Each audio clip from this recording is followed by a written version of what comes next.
OBC आरक्षणासंदर्भात मोठी बातमी समोर येते। सर्वोच्च न्यायालयातील सुनावणी आता पुढे ढकलण्यात आली।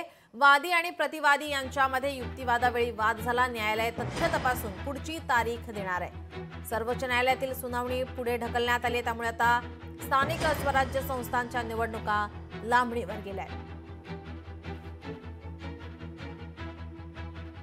न्यायालयातील युक्तिवादावेळी वाद झाला, त्यामुळे आता पुढची तारीख ही आता न्यायालय तथ्य तपासून देणार असल्याची माहिती मिळते। त्यामुळे आता स्थानिक स्वराज्य संस्थांच्या निवडणुका लांबणीवर गेल्या आहेत। ओबीसी आरक्षणासंदर्भात ही मोठी बातमी आपण पाहतोय।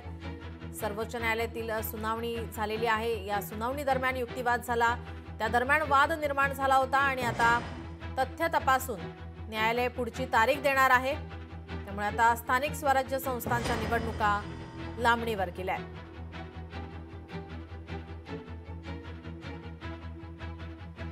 ओबीसी आरक्षणासंदर्भातील आपण ही मोठी बातमी पाहतोय। सर्वोच्च न्यायालयात सुनावणी आता ही पुढे ढकलण्यात आलेली आहे। वादी आणि प्रतिवादी यांच्यात युक्तिवादावेळी वाद झाले आणि त्यानंतर न्यायालय आता तथ्य तपासून पुढची तारीख देणार आहे। त्यामुळे आता स्थानिक स्वराज्य संस्थांच्या निवडणुका या लांबणीवर गेलेल्या आहेत। ओबीसी आरक्षणासंदर्भातील आपण ही मोठी बातमी पाहतोय। सर्वोच्च न्यायालयामध्ये सुनावणी आता झालेली आहे, मात्र या दरम्यान युक्तिवादादरम्यान वाद झाला, त्यामुळे आता ही सुनावणी पुढे ढकलण्यात आली आहे।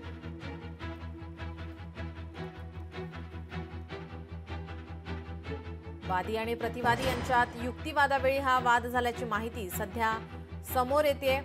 त्यामुळे आता न्यायालय तथ्य तपासून पुढची तारीख देणार आहे आणि स्थानिक स्वराज्य संस्थांच्या निवडणुका त्यामुळे आता लांबणीवर गेलेल्या आहेत। आता या निवडणुका कधी होणार याकडे सुद्धा आता सर्वांचं लक्ष लागलंय।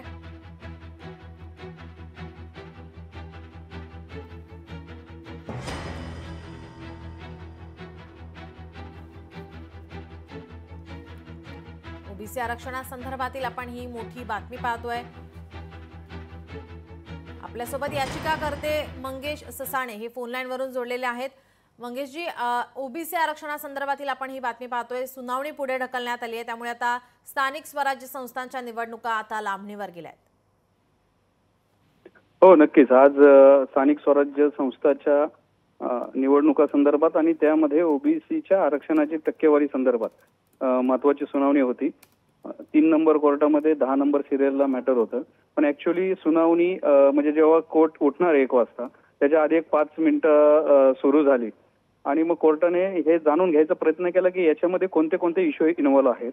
त्याच्यावर सॉलिसिटर जनरल असतील किंवा पिटिशनरचे वकील असतील, त्यांनी सांगण्याचा प्रयत्न केला कोर्टाला की याच्यामध्ये डिलिमिटेशनचा इश्यू आहे, याच्यामध्ये अनेक स्थानिक स्वराज्य संस्थांच्या निवडणुका गेल्या 2.5 ते 3 वर्षापासून प्रलंबित आहेत आणि त्यामुळं आता प्रशासकीय अधिकारी या सगळ्या याचा कारभार पाहत आहेत म्हणून।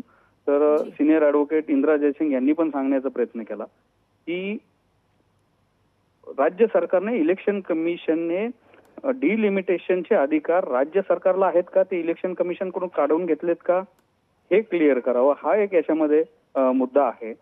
त्यानंतर इंदिरा जयसिंग मॅडमनी तिथे हे विचारलं की राज्य सरकारची आणि इलेक्शन कमिशनची भूमिका नक्की त्यांनी स्पष्ट करावी की ओबीसी आरक्षणासहित इलेक्शन व्हाव्या, ओबीसी आरक्षणाविना व्हाव्या, अदरवाईज की 27% आरक्षण ठेवून त्या इलेक्शन घेतल्या जाव्यात का। तर यावर कोर्ट हे जाणून घेत होतं, पण थोडासा वेळ कमी असल्यामुळं आणि याच्यामध्ये कोर्टासमोर हे नवीन सगळे मुद्दे आल्यामुळं थोडंसं कोर्टाने असं सांगितलं की याबाबत सगळ्यांचं म्हणणं, सगळ्यांचे जे कंप्लायन्स आहे ते पाहून याच्यावर डिटेल सुनावणी घ्यावी लागेल। आणि थोडंसं हे सांगताना सिनियर ऍडव्होकेट इंदिरा जयसिंग आणि तुषार मेहता असतील त्यांच्यात शाब्दिक देवाणघेवाण झाली। त्यामुळे कोर्टाने म्हणलं की नाही, हा इश्यू व्यवस्थितरित्या आपल्याला ऍड्रेस करावा लागेल। त्यामुळं अनिश्चित काळासाठी ही सुनावणी पुढे ढकलली। माझी जी याचिका होती ओबीसीच्या संदर्भात, याच्यामध्ये आमचे सिनियर ऍडव्होकेट गोपाल शंकर नारायण यांनी पण तिथं कोर्टाला सांगण्याचा प्रयत्न केला, पण थोडासा वेळ मिळाला नाही आणि कोर्टाने सांगितलं की याबाबत आपण सविस्तर सुनावणी पुढील तारखेस घेऊ। आता अनिश्चित काळासाठी ही सुनावणी पुढे ढकललेली आहे। आज संध्याकाळी किंवा उद्या ती तारीख नोटिफाय होईल आणि ह्या ज्या निवडणुका आहेत तर त्या निवडणुका नक्कीच असं आता सकृतदर्शनी दिसतंय जी की नक्कीच. थोडंसं धन्यवाद आणखीन मंगेशजी त्या आपण postpone दिलेल्या या प्रतिक्रियेसाठी.